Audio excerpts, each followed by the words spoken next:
Supercrack Estrella presenta El crimen de los marqueses de Urquijo, un secreto de encuentros con extraterrestres. Puede parecer de locos este título, pero según nos adentremos en el caso ya veremos que no lo es. Primero, antes que nada, todos mis respeto hacia los familiares de las víctimas. La teoría que vamos a lanzar en este video no será tan loca según avancemos por el video. Sabemos de este crimen que solo iban a por el marqués, pero al levantarse la marquesa la eliminaron para no dejar testigos. Por loco que pueda parecer, se sabe que se intentó matar después del crimen al único testigo que quedó vivo, y esto es lo más loco, pues el testigo era nada más y nada menos que el perro de los marqueses. Locura total, intentar matar al perro. Esto es real, pese a que penséis que es una broma, pero ahora es donde vamos a adentrarnos en un terreno de lo desconocido total. Sí hay una razón para querer matar al perro de los marqueses, pero esto ya nos lanza a las élites mundiales. Hay una tecnología secreta en la que se puede ver imágenes del cerebro de los muertos, ya sean de animales o de humanos. Pero esa tecnología solo está al alcance de las grandes potencias, ya sea de Rusia o de los Estados Unidos. Ya no estamos acercando al misterio del asesinato de los marqueses. Los servicios secretos de los Estados Unidos. Nada más morir los marqueses se presentó el embajador de los Estados Unidos de Madrid, a la casa de los marqueses. No es tan extraño teniendo en cuenta que tanto el marqués Manuel de la Sierra y Torres, y su padre Manuel de la Sierra y Bustamante, habían trabajado para la embajada de los Estados Unidos. Hay muchas razones para pensar que el marqués asesinado y su padre tenían mucha información sobre el fenómeno ovni. Por ejemplo, el padre del marqués fue Manuel de la Sierra y Bustamante, general de ingenieros aeronáuticos, director general de aeropuertos militares del Ministerio del Aire. Puedes imaginar que una persona así podría haber tenido mucha información sobre ovnis y extraterrestres. Pero el marqués asesinado no queda atrás. Trabajó para Manuel Fraga, también trabajó con José Luis Ruiz Navarro, mano derecha de primer presidente de la democracia. De hecho, Manuel de la Sierra y Torres, el marqués, y José Luis Ruiz Navarro ayudaron a poner en el poder al que fuera presidente Adolfo Suárez. Hay muchas razones para pensar que el marqués sabía de secretos muy grandes del fenómeno ovni, ya porque se los contara su padre, o también por los contactos que él tenía. El mismo año que murió el marqués, en 1980, se produjo el avistamiento ovni del presidente Adolfo Suárez. Esta fue la única vez que un presidente de España reconocía haber visto un ovni, algo que nunca más volvió a ocurrir. Creo que el marqués fue una pieza clave para un encuentro extraterrestre con el presidente de España Adolfo Suárez, en el año 1980, el mismo año que el marqués fue asesinado junto a su mujer. Tengo claro que fue silenciado, y que lo que se dice que fue por una fusión de los bancos Urquijo y otro más, que no recuerdo bien el hispano, no es más que una cortina de humo. Puede ser que el marqués, al ser tan religioso, quisiera contar este secreto al mundo, pero para mí tiene más sentido de que fue asesinado por un tema de una fusión entre bancos. Como puedes ver en este video, el marqués ayudó a poner en el poder al presidente Adolfo Suárez. Es obvio que se conocían. Es posible que el marqués prepara un encuentro con estos extraterrestres, ya que donde vivía el marqués se habían producido encuentros con estos seres de otra dimensión. El marqués y su mujer vivían en Llodio. Aquí se posó una nave de tipo discoidal sobre Llodio. Está claro que tomaron contacto con el marqués. A continuación, voy a examinar uno de los primeros casos que dieron el pistoletazo de salida a ese resurgir de las apariciones ovni que comentábamos en la entrada anterior. Sucedió en Llodio, Álava, el 14 de noviembre de 1974, la Gaceta del Norte, del domingo 1 de diciembre, publicó un extenso artículo sobre el avistamiento. El titular, en primera página, de la noticia decía: ovnis sobre la región. Básicamente, la crónica contaba que varias personas vieron, entre las 11:30 y las 11:45 de la noche, un objeto brillantísimo de tipo discoidal, un ovni con forma de plato boca abajo inmóvil sobre la fábrica Villosa. Según un observador, señor Antón, era del tamaño de un coche. Según el otro observador, señor Luengo, tenía unos 40 metros de diámetro. Después de un cierto tiempo, se desplazó vertiginosamente y volvió a quedarse inmóvil, luego desapareció en dirección a Oquendo. La observación duró varios minutos y, según el diario, se efectuó desde varios ángulos. A. Desde las viviendas Francisco Franco, actualmente Oqueta. B. Desde el barrio Diseminado. C. Desde la factoría Villosa, hoy Guardián Llodio. D. Desde un caserío del Monte Larraño. Sobre este asunto, la observación desde diferentes puntos del pueblo, hay que hacer varias aclaraciones. El apartado D, hay que descartarlo. Como ya se señala en la misma noticia de la Gaceta del Norte, el matrimonio Arsa llevaba más de 2 semanas viendo una luz extraña en el cielo, pero no vio el ovni de la noche del 14 de noviembre. El apartado C, también hay que descartarlo. El turno de noche de la fábrica Villosa no vio el ovni de las 11:30 horas, vieron otro ovni a las 4 de la madrugada. En Norte Express de Vitoria, del viernes 15 de noviembre de 1974 se puede leer. Algunos lo han visto por 2 veces en 4 horas y media, la primera de ellas, a las 11:30 de la noche, y más adelante dice, más tarde, a las 4 de la madrugada, coincidiendo con el relevo de los trabajadores del turno de noche de la empresa Villosa, estos entre otros, volvieron a ver el mismo ovni, solo nos quedan los apartados A y B. En A, únicamente se recoge el testimonio del señor Arsenio Antón, que vio el desplazamiento vertiginoso del ovni. En B, se recoge el testimonio del señor Luengo que, por cierto, no vio el desplazamiento velocísimo del ovni. El avistamiento desde las viviendas Francisco Franco.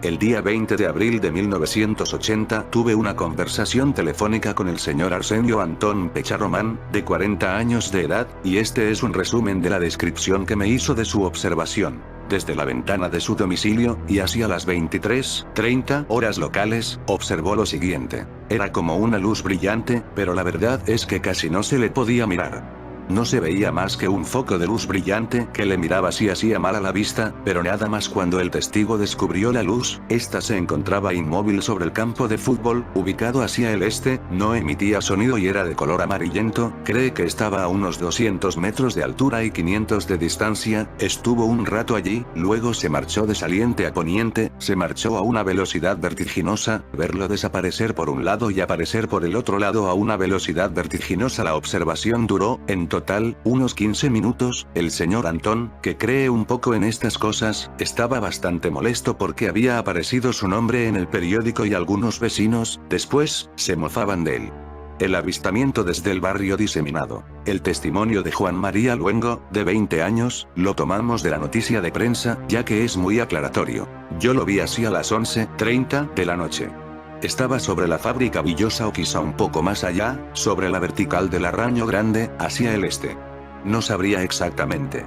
Al principio me pareció una estrella, pero conforme caminaba hacia mi casa, observé más atentamente aquel luminoso objeto y llegué a la conclusión de que, desde luego, no podía tratarse de una estrella. ¿Cómo era? Circular, tendría unos 40 metros de diámetro y parecía inmovilizado. La luz que desprendía era tan intensa que tenía que proteger mis ojos con la mano. Pero al cabo de unos minutos me lo tapó una de las edificaciones y entré en casa, sin comprender exactamente de qué se trataba. Cuando a la mañana siguiente me dijeron que había sido un ovni, me tiraba de los pelos por no haber permanecido más tiempo observándolo. Estado del cielo el 14 de noviembre de 1974. Estación, Aeródromo de Vitoria, 18 horas. Cielo casi cubierto de nubes. 7, 8 de cúmulos y estratocúmulos y otra capa más alta de altocúmulos, 5, 8. Datos ofrecidos por el Centro Meteorológico del País Vasco. La explicación del avistamiento. Como se puede apreciar, los observadores no hablan de naves discoidales ni ovnis con forma de plato boca abajo. Describen una luz brillante que al principio les pareció una estrella. Por otra parte, hay una seria discrepancia en cuanto al tamaño del ovni. Los testigos estaban viendo lo mismo y, sin embargo, uno dice que tenía el tamaño de un coche y el otro apunta que tendría unos 40 metros de diámetro. Cuando se está viendo algo que no se sabe qué es ni a qué distancia está ubicado, resulta complicado precisar tamaños. Fue aquí donde el Marqués contactó con estos extraterrestres, y preparó un encuentro para 1980 con el presidente don Adolfo Suárez. El mismo año en que los marqueses fueron asesinados, el Ejército del Aire documentó en 1980 un expediente ovni desde el avión oficial en el que viajaba Adolfo Suárez. Otro documento habla de 2 objetos sobrevolando Madrid en 1979 detectados por un radar, pero invisibles para un avión de alarma. Por cierto, un mes antes de la pandemia también se vieron ovnis sobre el aeropuerto de Madrid. Un avión de la Fuerza Aérea Española en el que viajaba el expresidente Adolfo Suárez alertó de un avistamiento extraño durante un vuelo oficial entre Alemania y Madrid en 1980. Este hecho fue documentado por el Ejército del Aire como parte de sus expedientes OVNI, que están publicados en la Biblioteca Virtual de Defensa. Según el expediente, recogido por Europa Press, este fenómeno fue registrado el 25 de febrero de 1980, 6 meses antes del asesinato de los marqueses, 25 de febrero de 1980 desde uno de los aviones del 401 Escuadrón del Ejército del Aire, ahora denominado 45 Grupo, que es la unidad que se encarga, desde la base aérea de Torrejón de Ardoz, Madrid, de operar y mantener las aeronaves para el transporte de autoridades. 1980, 25 de febrero. Anochecer, desde avión del 401 Escuadrón en vuelo Alemania-Madrid, con el presidente Suárez a bordo, observada luz extraña por los pilotos y pasajeros, es el texto que figura en el expediente, que fue desclasificado a mediados de los años 90 para poder ser consultado en la biblioteca del ejército. No se concreta el lugar en el que tuvo lugar el avistamiento. 80 informes con 1900 páginas. Este fenómeno fue documentado en el mismo expediente junto a otros avistamientos de fenómenos extraños en el espacio aéreo nacional entre finales de los años 70 y principios de los 80. El expediente forma parte de los 80 informes que han sido publicados en la página web de la Biblioteca Virtual de Defensa tras ser informatizados. En total, en dicha página están publicados un total de 80 expedientes de avistamientos de fenómenos extraños, que son conocidos también como expedientes OVNI, que tuvieron lugar dentro del espacio aéreo español entre los años 1962 y 1995 en lugares de toda España. Los documentos, que contienen unas 1900 páginas, recogen datos aportados tanto por personal y material del Ejército del Aire como por testigos civiles, además del lugar del avistamiento, la fecha, el resumen de los hechos, las consideraciones, las conclusiones y la propuesta de clasificación o desclasificación. Cada expediente es diferente en función del avistamiento que recoge, así que mientras algunos constan tan solo de 2 páginas, otros pueden tener decenas. El fenómeno observado en el vuelo oficial en el que iba el entonces presidente Suárez aparece en el mismo expediente en el que fueron documentados otros avistamientos en otras partes de España como Valencia, Motril, Cáceres y León. Luces, ecos y objetos desconocidos. Así, el 28 de noviembre de 1979 un controlador avisó de que en la vertical de Madrid había 2 ovni que estaban siendo observados por multitud de personas, por lo que un avión de alarma partió de la base de Torrejón y ascendió a 35.000 pies, orbitando sobre el punto en el que, según el controlador, se hallaba el contacto, a unos 80.000 pies. El expediente confirma que el piloto del avión de alarma no vio absolutamente nada a pesar de que las condiciones meteorológicas eran excelentes. Aunque se tuvo contacto radar 4 veces que coincidía con la información del controlador, el avión sobrevoló en repetidas ocasiones el punto de localización que coincidía con la vertical de Barajas sin tener ningún contacto visual. En el mismo documento se informa de otros avistamientos extraños, por ejemplo, el 27 de noviembre de 1979 se registraron luces en el cielo observadas por muchas personas y ecos desconocidos. En 1971, objeto luminoso siguiendo a un T-33 en ruta Talavera-Getafe. En 1977, luces sobre Madrid. El 17 de septiembre de 1980, detección de eco desconocido. El 4 de enero de 1984, objeto desconocido sobre Cáceres. Y una noche de ese mismo año, objeto luminoso estático cerca de la cabecera de la pista, observado desde la torre por numerosos militares en el aeródromo de León. En el 2020 se repitió en el mismo mes que ocurrió lo del ovni del presidente Adolfo Suárez. En el mes de febrero 2020 se cerró el espacio aéreo de Madrid por unos supuestos ovnis. Parece que los ovnis de 1980 estaban de vuelta en Madrid, en el mismo mes 40 años después. Luces, ecos y objetivos desconocidos. Así, el 28 de noviembre de 1979 un controlador avisó de que en la vertical de Madrid había 2 ovni que estaban siendo observados por multitud de personas, por lo que un avión de alarma partió de la base de Torrejón y ascendió a 35.000 pies, orbitando sobre el punto en el que, según el controlador, se hallaba el contacto, a unos 80.000 pies. El expediente confirma que el piloto del avión de alarma no vio absolutamente nada a pesar de que las condiciones meteorológicas eran excelentes, aunque se tuvo contacto radar 4 veces que coincidía con la información del controlador. El avión sobrevoló en repetidas ocasiones el punto de localización que coincidía con la vertical de Barajas sin tener ningún contacto visual. En el mismo documento se informa de otros avistamientos extraños. Por ejemplo, el 27 de noviembre de 1979 se registraron luces en el cielo observadas por muchas personas y ecos desconocidos. En 1971, objeto luminoso siguiendo a un T-33 en ruta Talavera-Getafe. En 1977, luces sobre Madrid. El 17 de septiembre de 1980, detección de eco desconocido. El 4 de enero de 1984, objeto desconocido sobre Cáceres. Y una noche de ese mismo año, objeto luminoso estático cerca de la cabecera de la pista, observado desde la torre por numerosos militares en el aeródromo de León. El misterio nunca resuelto del crimen de los marqueses de Urquijo. Hace 41 años se produjo el sangriento doble crimen de los marqueses de Urquijo, que ha pasado a la historia de la crónica negra española. En la madrugada del 1 de agosto de 1980 se produjo un doble crimen, que ha pasado a la historia de la crónica negra española, el de los marqueses de Urquijo. Transcurridos ya casi 41 años del suceso, aún existen muchas dudas acerca de la persona que cometió aquella tragedia familiar. Solo se condenó al exyerno de los marqueses, Rafael Escobedo, quien acabó muerto en el penal del Dueso en extrañas circunstancias. Varios fueron los sospechosos, algunos detenidos, un fugado de la justicia. En cuanto a los hijos de los marqueses, herederos de la fortuna de sus padres, tuvieron vidas muy diferentes. Juan, beneficiado con un par de títulos nobiliarios, millonario en la actualidad, y Miriam, con suerte adversa, en sus matrimonios y en los negocios que emprendió, aunque ya repuesta en parte de su ruina. Madrugada del 1 de agosto de aquel 1980 ya citado. En el chalet situado en el Camino Viejo de Úmera, número 27, urbanización madrileña de Somosaguas, aparecieron asesinados los marqueses de Urquijo, propietarios del inmueble. La investigación policial dio como resultado saber que a Manuel de la Sierra y Torres le descerrajaron un tiro en la nuca.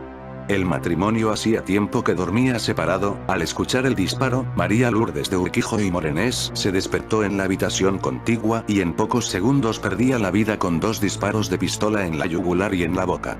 Cuando más tarde los servidores de los marqueses se encontraron con sus cadáveres, recibieron la orden del administrador, Diego Martínez Herrera, de proceder al lavado con agua caliente de aquellos cuerpos sin vida, algo que complicó la investigación posterior del suceso. A partir de entonces, con la llegada de miembros policiales e informadores, se inició la que iba a ser una historia llena de misterios, aún sin aclarar del todo, acerca de todo lo que ocurrió aquella noche. El asesinato de los marqueses de Urquijo sigue siendo uno de los crímenes más conocidos de la historia de nuestro país, pero también uno de los que más incógnitas ha suscitado. 41 años después, continúan apareciendo nuevas informaciones y sigue sin saberse con exactitud qué sucedió aquella noche de agosto de 1980. El 1 de agosto de 1980, los marqueses de Urquijo se encontraban durmiendo en habitaciones separadas de su mansión de Somosaguas, una exclusiva zona residencial de Madrid. Al día siguiente iban a partir hacia Cádiz para comenzar sus vacaciones, pero esa noche, los asesinos entraron en el domicilio. Después de llegar a la casa, saltar una valla, fracturar un cristal de la piscina cubierta del chalet y reventar una puerta con un soplete, los asesinos entraron en la vivienda y ejecutaron a Manuel de la Sierra mientras dormía de un tiro en la nuca junto a la oreja. Ni siquiera le dio tiempo a despertarse. La que sí se despertó fue la marquesa, después de oír un disparo que se escapó y fue a parar a un armario. Lourdes Urquijo recibió un primero tiro en la boca y un segundo en la arteria carótida. Siempre se pensó que ella fue una víctima colateral, cuya muerte no estaba prevista. En la casa esa noche, solo se encontraba la pareja, puesto que la criada, una mujer dominicana, solía pasar la noche con un criado del banquero Claudio Boada, que vivía muy cerca y regresaba por la mañana. Por el crimen, fue juzgado como único autor Rafael Escobedo, que fue condenado a 53 años de prisión, que cumpliría la pena en la cárcel del Dueso, donde murió años más tarde en muy extrañas circunstancias. Mauricio López Roberts fue condenado a 10 años en un segundo proceso, en el que también estuvo envuelto Javier Anastasio, que huyó de España para evitar la prisión y hoy es un hombre libre porque el crimen ha prescrito. ¿Cuáles son las principales incógnitas del caso? Tantos años después continúan saliendo nuevas informaciones que suscitan más interrogantes en un caso que siempre estuvo rodeado de cosas extrañas. ¿Quién accedió realmente a la vivienda?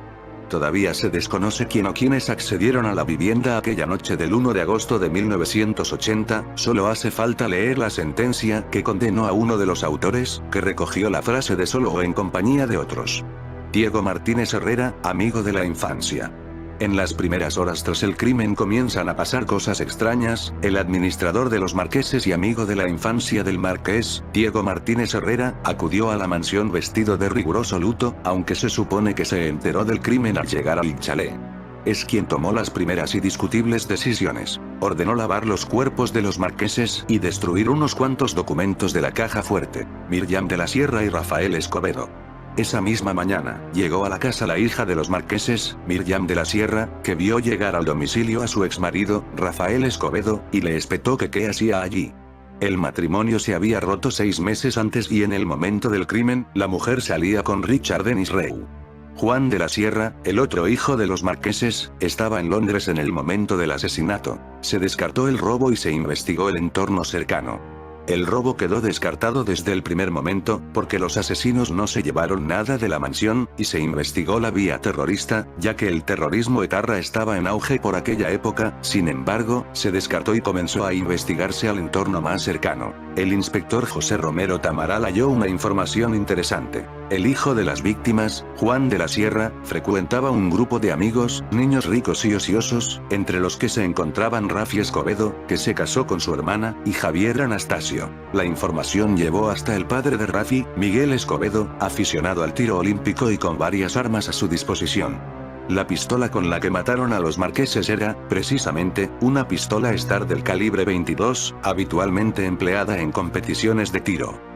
El inspector Romero se fue a ver a Rafael Escobedo a la finca de Moncalvillo de Huete, Cuenca, donde Rafi se había retirado tras el crimen y habló con él. Al mismo tiempo, recogió del suelo varios casquillos del calibre 22 y se descubrió que varios de ellos tenían las mismas marcas que los recogidos en el lugar del crimen, es decir, habían sido disparados por el mismo arma, esa Star del 22, que el padre de Rafael Escobedo aseguró a la policía que había vendido meses antes del asesinato. Rafael Escobedo fue a prisión y murió en su celda. La coincidencia con los casquillos fue lo que llevó a prisión a Rafael Escobedo 6 meses después del crimen. El 8 de abril de 1981 fue detenido y llevado a los calabozos de la Dirección General de Seguridad de la Puerta del Sol. No se sabe qué sucedió en su interior, pero Rafael confesó en una nota: "Yo soy culpable de la muerte de mis suegros, los marqueses de Urquijo". Firmado: Rafael Escobedo. Escobedo ratificó su confesión ante el juez y 3 años después, durante el juicio, el procesado negó ser el autor de los hechos y dijo que su confesión se produjo tras un acuerdo con la policía para que dejasen en paz a sus padres. La defensa de Escobedo intentó rebatir la principal prueba científica, la de balística, pero no se pudo someter a contradicción porque los casquillos recogidos en la finca de Moncalvillo de Huete desaparecieron del juzgado en el que habían sido depositados. Dudas sobre el suicidio de Rafi. Fue condenado a 53 años, pero pasó muy pocos en prisión porque murió ahorcado en su celda. Su cuerpo fue hallado en su celda el 27 de julio de 1988. La versión oficial fue que se ahorcó de los barrotes de su celda con un trozo de sábana, pero esa versión fue cuestionada siempre por su abogado, Marcos García Montes, que encargó al doctor José Antonio García Andrade un informe que sembró de dudas la muerte de Rafi. Sostuvo que en varias vísceras de Rafael Escobedo, sobre todo en los pulmones, había elevadas dosis de cianuro y apuntaba a que ese veneno lo pudo haber inhalado. Rafi confesó que en prisión se había hecho adicto a todo tipo de drogas, pero, además, el doctor García Andrade destacó en su informe que en el cadáver no existían los signos habituales de un suicidio por ahorcamiento. Ni sangre en el cerebro, ni marcas en el cuello, ni óxido en las manos de los barrotes de la ventana, ni estallido de las órbitas de los ojos, pene erecto, eyaculación, lengua mordida y fuera de la cavidad bucal. El marqués pertenecía a la Orden del Santo Sepulcro, la Orden de Caballería del Santo Sepulcro de Jerusalén, de custodia de los santos lugares. Evidentemente, los objetivos y funciones de la OXG en la actualidad nada tienen que ver con la actividad militar de antaño. Hoy es una orden de caballería que se encuentra bajo la protección y dependencia directa de la Santa Sede, dirigida por un cardenal de la Curia Romana designado como Gran Maestre, en la actualidad, el cardenal Fernando Filoni, y además de los objetivos espirituales propios de su condición, es responsable del mantenimiento de una enorme obra social en Tierra Santa. Esta podría ser otra de las razones de su posible contactos con extraterrestres, los extraños avistamientos ovni que Estados Unidos investigó en Madrid. Archivos desclasificados revelan que durante los años 50 y 60 el ejército norteamericano estudió diversos encuentros en la región. Los expedientes, una mínima parte entre los 140.000 que recoge el portal, remiten a extraños objetos que fueron avistados en la región, especialmente en la base de Torrejón de Ardoz, utilizada por las fuerzas aéreas norteamericanas hasta 1992. El primero de los avistamientos data de agosto de 1955, cuando un alto mando estadounidense avistó en el norte de la región un objeto blanco, con forma de globo. Según el testimonio recogido, cambió en 2 ocasiones de forma, de esférico a plato y viceversa, hasta desaparecer en el horizonte. El testigo, piloto militar, contaba con una dilatada experiencia e insistió en que nunca había visto nada similar en sus años de ejercicio, tanto en el ejército como en su paso por aerolíneas civiles. En el archivo figura igualmente el testimonio de un meteorólogo que añadía que su departamento lanzó un globo a la misma hora. La conclusión alcanzada fue que el objeto desconocido era ese mismo globo, la base de Torrejón, núcleo de los registros. 5 años después del primero, también en agosto, un grupo de trabajadores de la base de Torrejón de Ardoz vio una bola de fuego, del tamaño de una pelota de tenis, que surcaba el cielo del municipio con un potente brillo amarillo y verde, con una trayectoria anómala para ser considerado como algo reconocido. Los archivos concluyen que se trató de un fenómeno astronómico. Los nuevos avistamientos ovni registrados en la investigación datan de 1961 y 1965, respectivamente. En el caso del primero, también un objeto brillante cruzó el cielo durante un intenso y asombroso trayecto de unos 3 segundos, aunque las investigaciones posteriores determinaron que se trataba de un meteorito. 2 sargentos de las fuerzas de Estados Unidos aseguraron que se trataba de algo completamente inusual. En el segundo, de nuevo en Torrejón, un grupo de civiles avistó un objeto volador, también visto en la base de Morón, que, según el estudio de años después, resultó ser un satélite. En cualquier caso, a colación de tales sucesos, fue la propia CIA quien hizo saber que muchos de estos supuestos avistamientos obedecían a las prácticas que ellos desarrollaron, entre 1954 y 1974, con aviones espías de alta cota, para conocer de primera mano las actividades de la URSS. En fin amigos de Supercrack Estrella, si el video te gustó pulgar arriba.